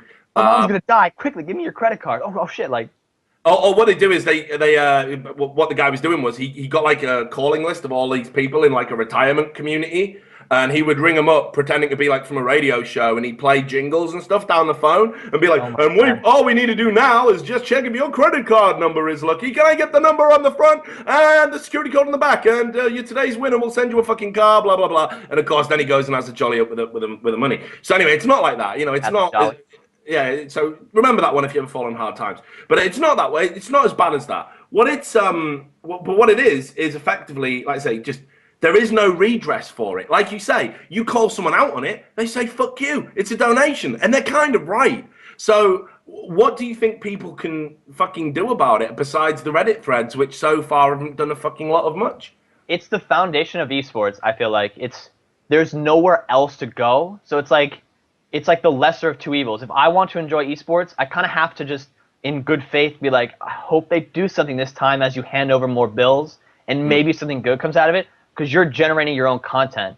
And the reason you generate your own content is because esports just have no, in my opinion, again, like this root issue, real viability as a sport currently. The current games are not designed to bring in money outside of people who are already in the community. So you just have to give money to these people who are willing to put up the capital or like personality. Right now it's kind of like personality. Personalities do things.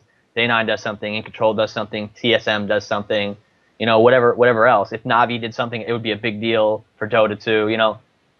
There's just no real esport. I love esports. There's no big time money area that this can go to that's controlled. It's by the players, and the players are corrupt because they're not making good money. If they were making $1 million a year, they'd probably be more honest. They're not. They're barely getting by, a lot of them. A lot of them work really hard, like Naniwa. Naniwa's one of the best players in StarCraft. I don't see him making a lot of money. Where's his work gone to? It's people just trying to get by. It almost feels like it's like criminals. Like it's a second poor house kind of thing. Yeah, I mean, Naniwa is a great example because, as you say, he's one of the best players. His work ethic is unparalleled. And it's quite funny because Johan hates this show. He hates it. He says, how the fuck can I get away, with being, bad-mannered and flaming people? And every time he opens his mouth, he gets told to go fuck off. Because he's not charming. He's the least charming person you've ever seen. And you're British, so you have that inherent charm kind of built into you. Me and Hugh verbally, of course, not physically. Yeah, obviously, because I'm repulsive. Right. I'm not a liar. No, let's not go crazy. But no, you're right. He is a fucking great example because that's a guy who works his nuts off. And realistically, he should be, if it was a meritocracy, he'd be one of the wealthiest people in esports. And what's interesting is if he was to come out and ask for donations, I bet you he would get told to go fuck himself. And that's a sad indictment. It's a great microcosm of the world being unfair. It's just the perfect example, right? Like, you got guys who are great, don't care. I'd rather watch this guy who is entertaining. And entertaining scammer as well. As right, exactly. An entertaining scam. The donations piss me off so I get so heated. I'm tired of being so mad all the time. I don't know, maybe I need medication or something. But when I see somebody if you donate $5, it sounds like a stupid starving kids in Africa thing. Only guess what? No one's starving. If you donate $5, you get a free emoticon in my stream chat. Type in /emoticon, and now all of a sudden you're green face. And some guy's I fucking need that shit. $5 here. I need that. And he's like, well, now for this week only, you can have this other thing, and I'll add you to my friends list, and maybe I'll play with you, but probably not. And then that guy's like, I need that also. Esports has always exploited. I mean, this is long before people started dropping scams like this. Esports always exploited that desire for status because a lot of the, and I hate to say it to you guys, but you know, a lot of us have retreated into these online worlds. And look, man, I'll be the first to say I did it. You know, failed in other areas. That's what people say about me. Well, yeah, no, but I wasn't making a living off being a journalist in the real world. I was freelancing, and you know, I had to take a lot of fucking backward steps in my lifestyle, and I had to fucking basically get a real job, and I worked as a fucking salesman, and you know, all of that shit. So maybe I did fail, but in esports, I was a big deal. Like, you know, right from the get-go, I could get paid for it. You know, like not a lot, but then eventually I could make a living off it. Now, I think a lot of people in esports do retreat into that world, and that idea of being the king of the small hill is very seductive to people. And you know, it can be like a fucking avatar in like WoW or on a forum, or you know, a skin on a Counter-Strike server. Yeah, exactly. And people see what they do for rank 1 titles. It's crazy what they do. Yeah. Like, so I mean, the lengths they go to. Yeah, people will fucking do anything just to look a little bit different from the crowd and maybe get some fucking status within esports. And it's a shame because you shouldn't feel like you need to fucking create this fake you with a fake alias. And, you know, maybe your life is so wretched that makes sense. But for most of us, we're all just normal guys. So I've never understood it. And I've never understood why we give that money for all rope that we do. But right now, I mean, you know, this is next level exploitation as far as I'm concerned. This is literally, hey, you know me, you trust me, I'm a good guy, you want what I've got, whatever it is, content, you know, my demos, whatever. Just give me a bit of money and I'll give it to you. P.S. I'm not giving it to you. That was a donation. Ha, ha, ha. That's outrageous, and everyone should be pissed off about it. I want to get your final thoughts just on the state of esports in general, because you touched on a very interesting point mid-rant, just before you started talking that you needed medication, which is something I identify with. And you were talking about the legitimacy of esports. Now, one of the so go nuts. Well, no, I think that all of this, every single problem you see in esports, it stems from the fact that you look at a video game that's being played, it has little to no non-inclusive, or people who do not play the game cannot watch it and enjoy it that much. I mean, people say they like watching StarCraft, they like watching mobile games, but not enough to support a true healthy economy. So that's what happens in everything in life. When you have a project, people are poor, they resort to crime. When you have esports where people are not making money, they resort to scamming. I'm sure these guys would not be scammers if there was actual legitimate money. If InControl could actually have a living playing StarCraft and not pretending he could, then he would not be doing, I'm sorry, pizza parties are absolutely childish, I'm just saying that, but he would not be doing these pizza party lies that I want a pizza party. Like, I'll send you a cookie, give me your address. Like, they wouldn't want this stuff. They wouldn't be doing this stuff. The esports, maybe 30 years from now, we'll have a really, truly competitive game that's actually worthy of being a quote-unquote esport, and then we'll see people watching it and being impressed. But until then, sports are the only thing that are going to impress enough people to give you 60+ K a year, which is what you kind of would want to have a real living. We're not at 60K a year for all 5 members of a team. Well, I'll tell you what, Chris.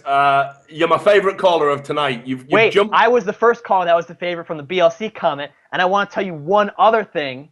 Tell me. I felt bad about the British thing I said to you, about the whole war, how you guys shot each other back and forth in a line. So I went over to England. I shit you not. I went to a pub. I bumped into what I thought was a girl. It was a guy. He turned around. He said, "Oh, mate, you know I'm fighting." I said, "Okay, let's go outside." He goes, "All right, now you go, and then I go, and then you go." And I went, "What?"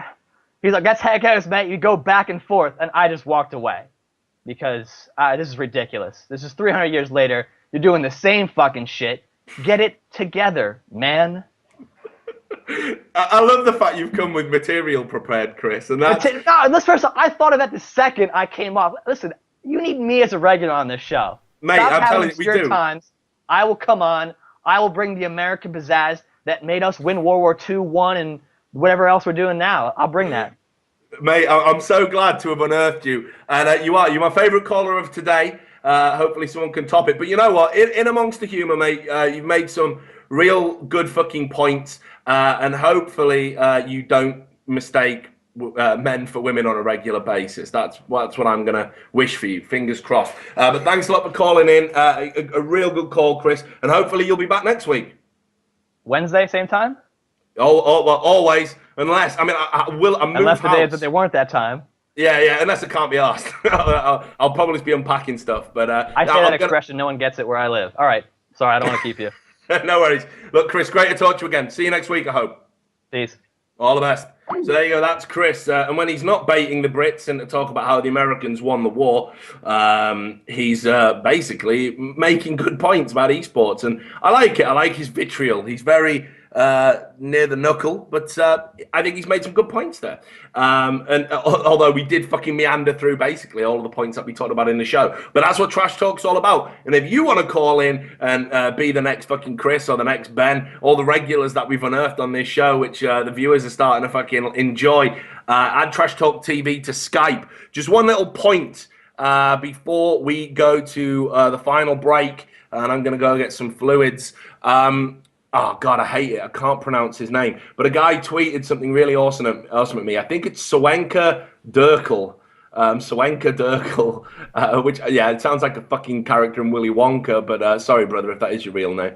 But anyway, he made a really good point, and he said, I think that what the people, that we've been talking about tonight on the show haven't quite grasped in the StarCraft 2 scene is that we aren't just a community, we are also customers. And I think that's probably the most succinct summation of this whole shitstorm at the moment, that you guys are buying something. To call it a donation is a little disingenuous, and they deliberately adopt that language so they can get away with this. Anyway, we're going to have a break. Thanks a lot, Swenka. It sounds a bit like you wanker, but anyway, Ricky Gervais moment. Anyway, don't go anywhere. We're going to have the final segment of the show in just a few minutes.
So we're back. It's Trash Talk. We've managed to get through a whole show without any real League of Legends talk. There was a very funny Dyrus impression in the last segment, but that's been about it, really.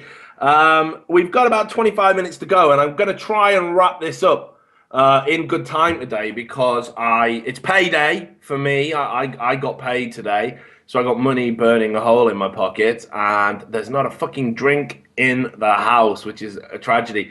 So I'm going to quickly, my off license closes at 10:30. I'm going to fucking sprint.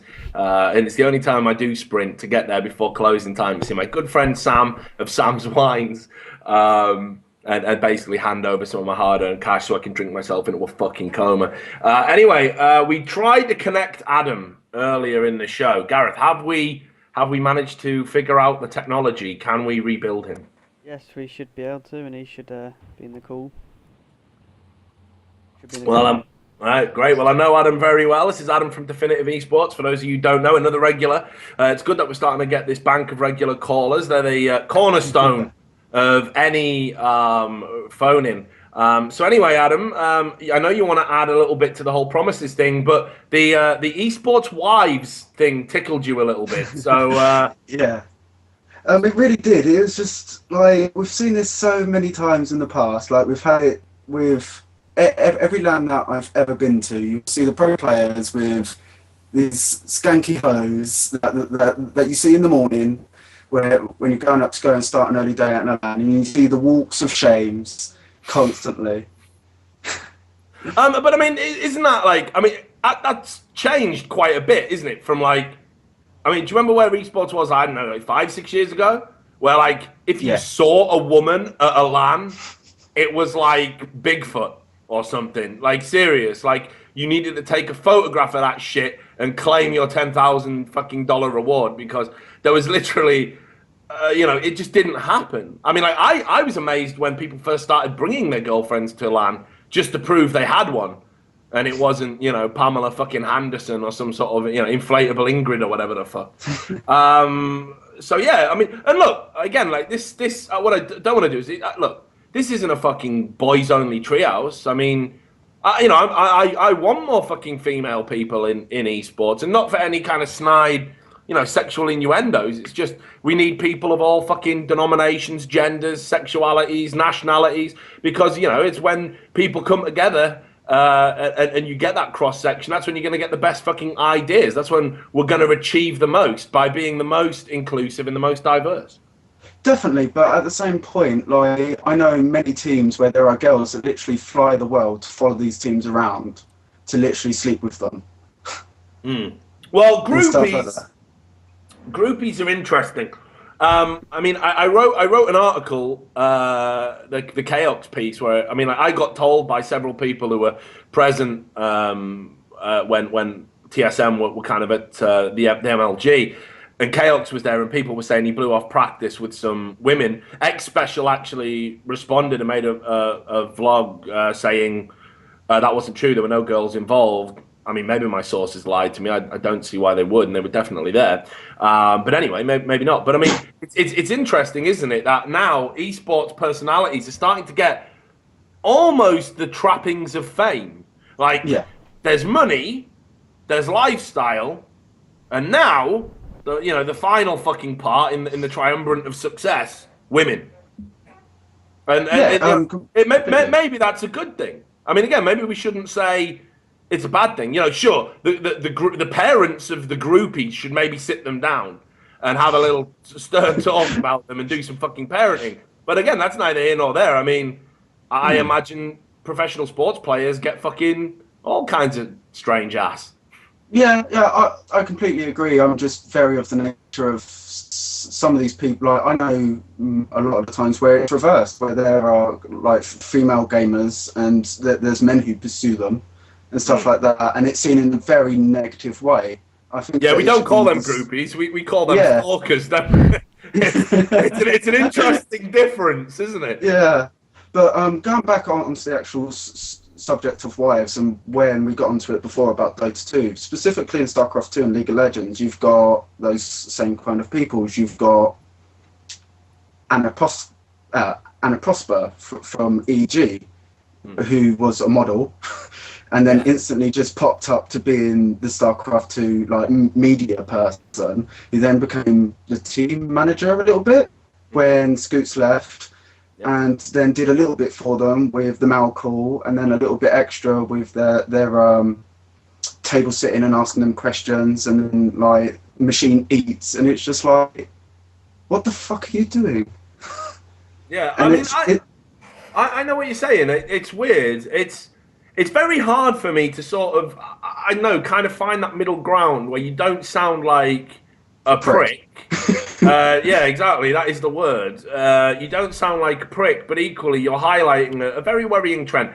This is an anecdote. I've told it a few times. I'll tell it again because I think it illustrates the problem. A source very close to me, who knows about these things, told me that, and I don't know if he's ever admitted it publicly, and I hope he doesn't mind me reiterating it here. He certainly had nothing to do with me knowing about it.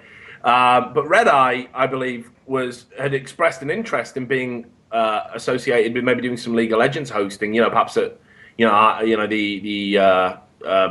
main events, because Red Eye's one of the best hosts in the business, so why the fuck not, right?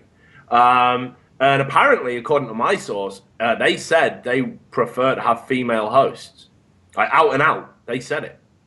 Makes sense. They don't want a guy who commands the respect of a lot of people in esports. They want they'd rather take someone who doesn't have his experience because they're female. And again, I mean, I think that illustrates some of the point that I tried to make first time I broached the subject, and that is that there is this, right, once you get noticed, if you're female, it does seem to be that the pattern is, right, first thing, do you know enough about esports to not sound like a complete clown? And if you've got that, then are you attractive? And then where most people, first of all, guys don't get asked that question. It's like, do you know about esports? Will you work hard? Are you connected? Can you network? Will you get your face out there? Will you find an audience? Do you, blah, blah, blah. And you go up this ladder. Now, a lot of, some girls do go up the ladder in the same way. But if the answer to question 2, are they attractive, is yes, it seems they miss out the next 4 or 5 rungs, and they're immediately propelled into places that their experience doesn't necessarily warrant. And what I've been told is that's true of both genders. That you find attractive men, men that are who look good on camera, who are photogenic, whatever you want to call it, guys who don't look like me, they get the casting gigs and they get the TV broadcasting gigs and they get to be hosts and whatnot. Just look at all of the casters. Sean, Artosis, Tasteless, all of them. Even Demaga, stuff like that. Although he's a player and he casts and he's a good player, he looks good on the camera. Can you note a bad-looking StarCraft 2 caster? No, I wouldn't want to say. It's weird. I'll tell you why. Because you can call someone out for being a scam artist and they'll forgive you in a month or 2. If you call someone ugly, you're not burnt. That bridge is not just burnt. It's like you pissed on the ashes as well. Like, people are so sensitive. But yeah, I know what you're saying. Like, I definitely know what you're saying. But I think the point that surely then proves is that maybe there isn't a leg up, which is the term I use. Maybe it is just, if you look after yourself and keep in shape and you are presentable, you're going to get more fucking work, because this is becoming more a video-driven industry than if you're not. And maybe we give women a hard time for a perceived leg up that isn't there. Okay, so I'll counter that with the Lindsay Spore at MLG incidents. Okay. Completely. Yeah, it's a good counter. It is super effective. GVG. And there's loads of examples of that all the way through the game. And just take, for instance, at G Infinity with iJustine. The girl's shit at the game. Can't host. Can't really add much to actual information to the stream or to people actually at the event, but somehow gets flown from America to Europe, gets put up in a pretty 4-star hotel in central London, and gets paid on top of that. Yeah, Because I of mean, our following, that's why. yeah, and this is the thing. It's what people buy in esports isn't your talent. As I said, esports has never been a meritocracy. They buy your following. And it seems that we still, in esports, like boobs and... I mean, seriously, like, I mean, we're a bunch of shallow We've got motherfuckers, past aren't that, we? though. I want us to get past it. I'd love us in esports to be real highbrow motherfuckers. But again, I use Reddit as an example, and why not? As a journalist, all I ever do is look at Reddit. I've never, yeah, exactly. Just fuck it. Maybe it's true. Like, I'm not the writer I used to be. But anyway, if you look at Reddit, right, and you go to the fucking threads, like, and you just look at the average thread on any gaming subreddit, what's at the top? Doesn't this player look like a cat? And here's an imgur of it, and it's like, all right, and then you go a little bit further down, and it's like, all right, there's a really good piece of content there at number fucking 30. Well, not I even that. Usually it's on like page 3. Yeah, I mean, ironic given the subject we're talking about. But it's fucking, it's fucking weird. Like we're not a highbrow audience, and you know what? Maybe it's wrong to expect us to be so because society isn't. I mean, more people watch fucking X Factor than want to sit down and watch The Wire. Fucking Breaking Bad wins Emmys, and it's still struggling to find a fucking major audience compared to other shit American dramas. High art and high concept and smart content doesn't necessarily attract people, and and in many ways, what they're doing in esports is just kind of mirroring what happens in the fucking real world. And as we look to appeal to the fucking lowest common denominator, and the lowest common denominator likes good-looking people, perfectly fucking tan skin, white teeth, whereas the average gamer's got fucking white skin, tan teeth. It's just how it is. It's a shame, but I guess the writing's on the wall for that. Yeah, but esports isn't classic media. It's been proven time and time again that classic media and classic sports models don't fit esports. It's why MLG has gone through something like £5 million worth of capital investment and had no real return on that investment.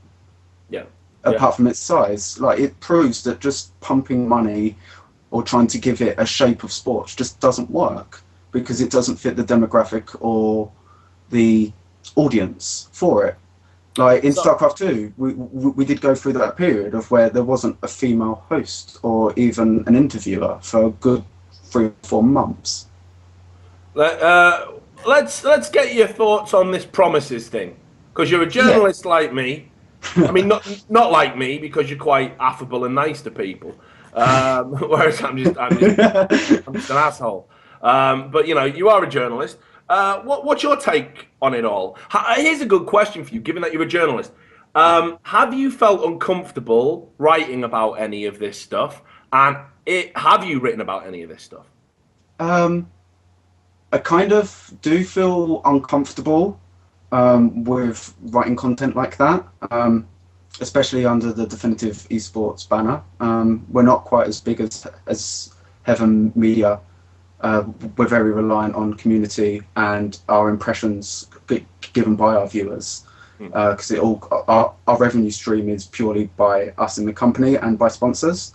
So if either of them screw up, the business is going to flop on its face.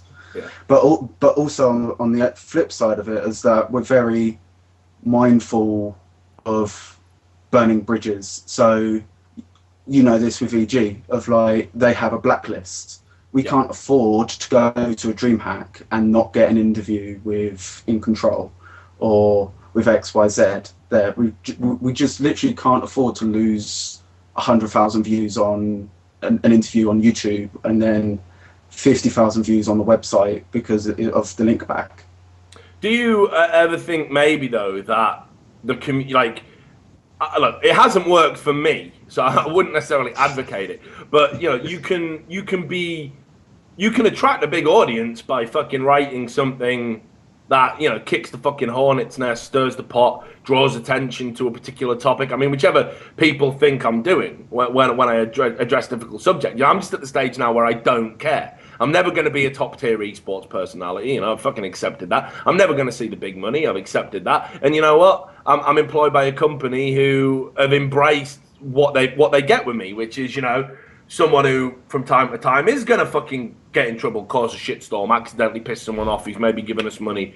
And they always style it out. And, you know, in the end, I think my good for them just probably outweighs the bad. But, you know, I do all right out of it. And certainly when I wrote that Chaos editorial, it was the biggest number of unique visitors the website had ever had in a day. I mean, it was ridiculous numbers. Maybe there's a payoff. And maybe eventually the community will start coming around and be like, well, at least the people who write on that site are honest. So fuck it, I'm going to support Definitive. Yeah, but on the negative side, like on the flip side of that, although the Chaos stuff is a bit of like on the line of it's reporting something that's bad, but it's not a take, for instance, your current new article about that and all the shitstorm that's come from that. Like, all of the people that are EG fans will most probably try and get in contact with you or your bosses and be like, fuck this, like, they've trash talked EG, like, we're going to go and fucking try and get this man, like, X-stormed or something. I've had it.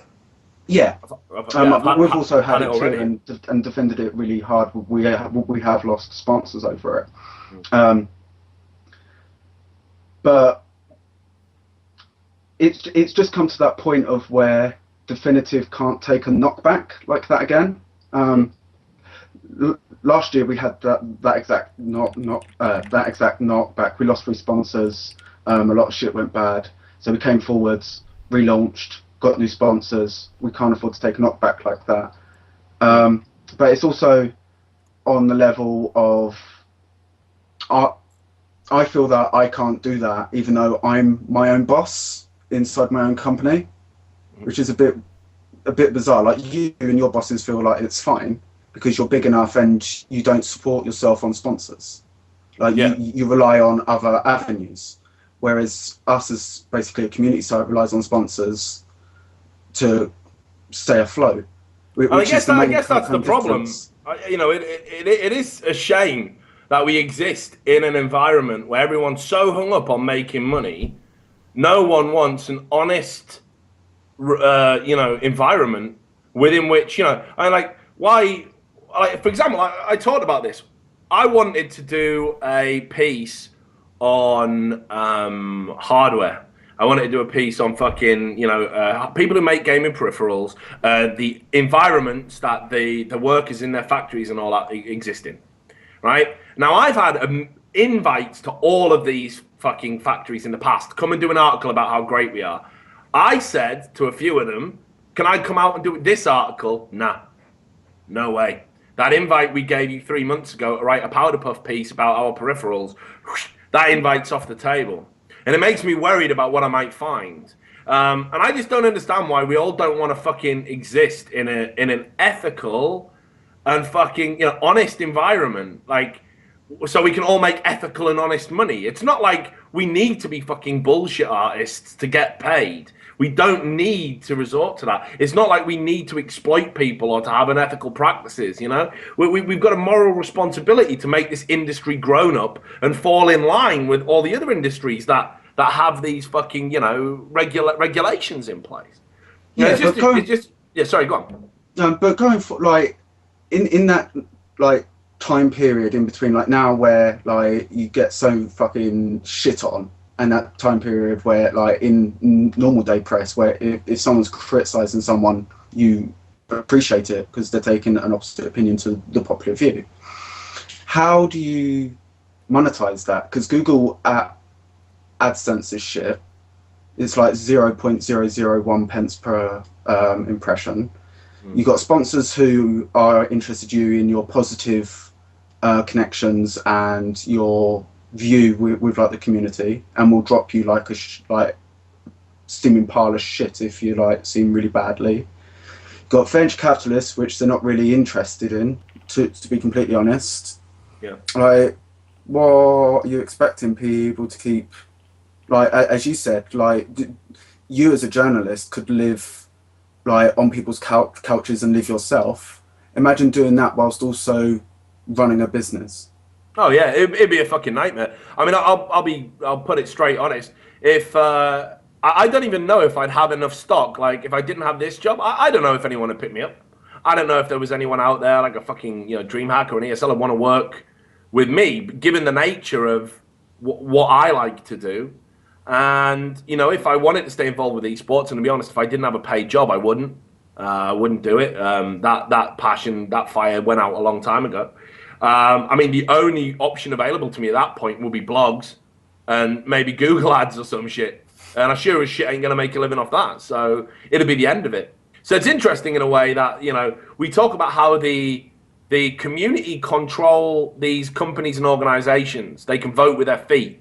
And the companies and organizations are trying to control the media.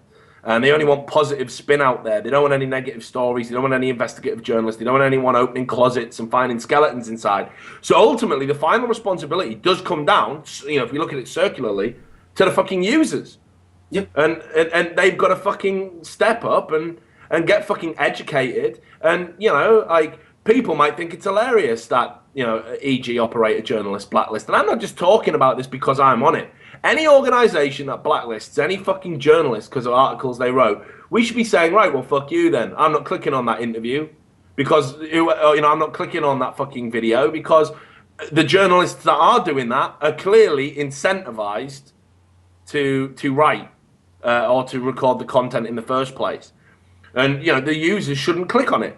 They should show them, fuck it. We want an honest press. Like, some days you're going to write something bad about an organization. Some days you're going to write something good about an organization. Journalism is the pursuit of the facts.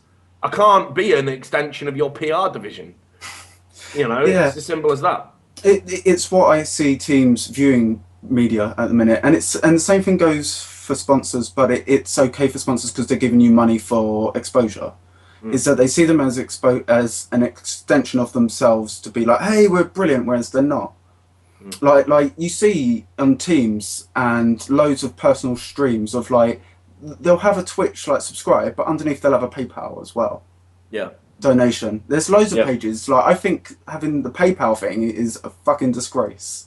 Like, straight out there. It's disgraceful and distasteful, and it goes back to the same thing of not honouring like rewards. But with PayPal there's no rewards. It's just like, hi guys, we're a bit struggling, maybe like come give us some money, and you're doing some good. And and that also just ties into sponsors and stuff like that. I can talk about specific sponsors we've had, like Antec, who want to throw you a 50 quid power supply and have that be your year's sponsorship agreement, even though prior to talks we talked in excess of thousands. Just stuff like that. Like, it's not just limited to EG, Root, and all these tiny, not tiny, but specific companies. It spreads all across fucking esports, apart from a few specific companies which are a bit like, they are the good guy teams, but they're not the big names, and it's depressive.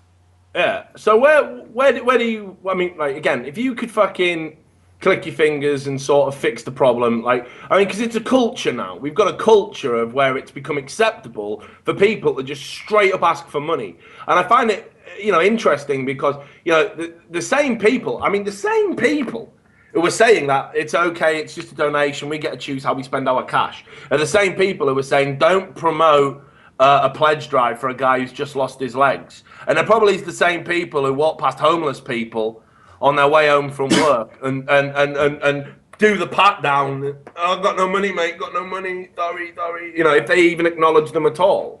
So it's interesting, I think. So what would you do to change the culture? What can we do to change the culture?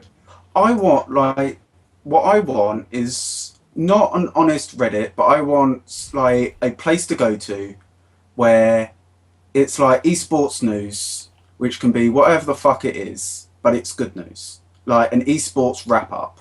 Like, you could have our write-ups, Kadri's write-ups, just generic news that's on there, and there's no fucking downvotes.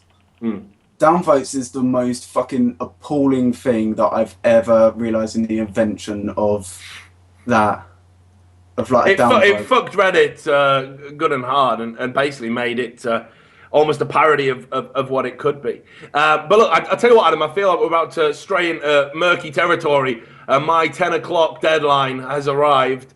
So I'm going to have to leave it there. But it's good that you got the final word. Again, always good points. Good to hear from you. And like I say, man, do not fucking kowtow.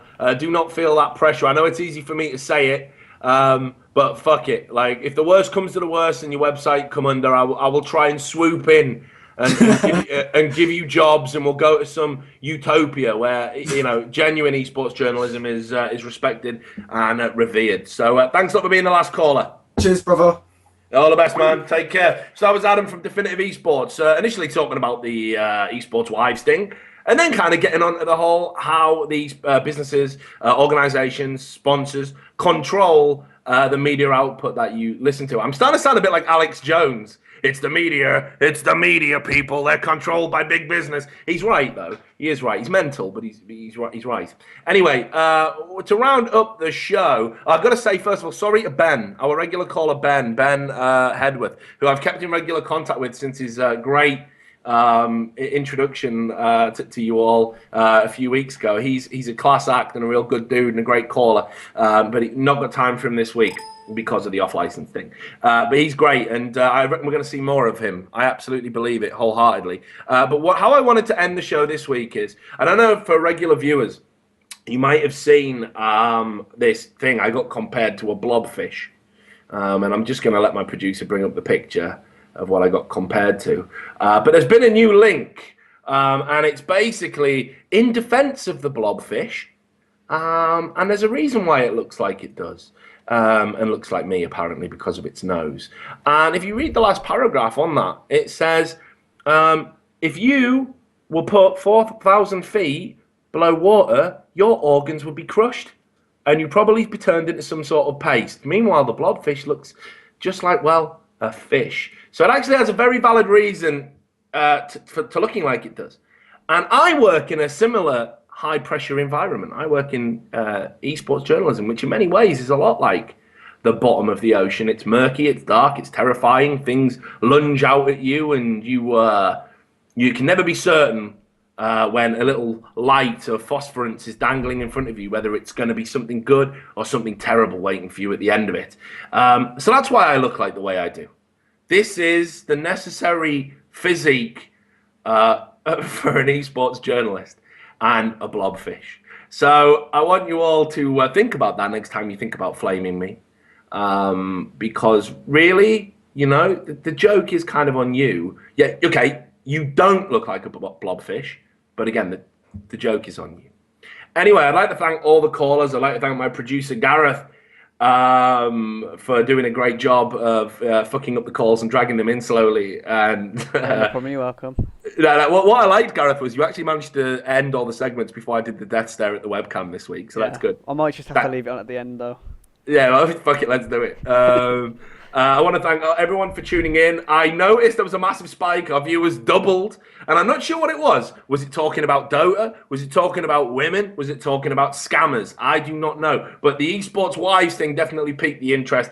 I'm sure I'm going to catch some heat for that when someone watches the VOD. And I apologize. No, I don't apologize. Fuck it. Anyway, that was Trash Talk. Tune in next week, Wednesday. It's going to be from a new venue because I'll have moved house by then, but hopefully it'll still be some sort of office thing. It depends what my girlfriend allows me to have because she's really holding all the cards because she's out of my league, disgustingly so. But until then, keep staying angry, keep the trash talk coming, and I'll see you next week.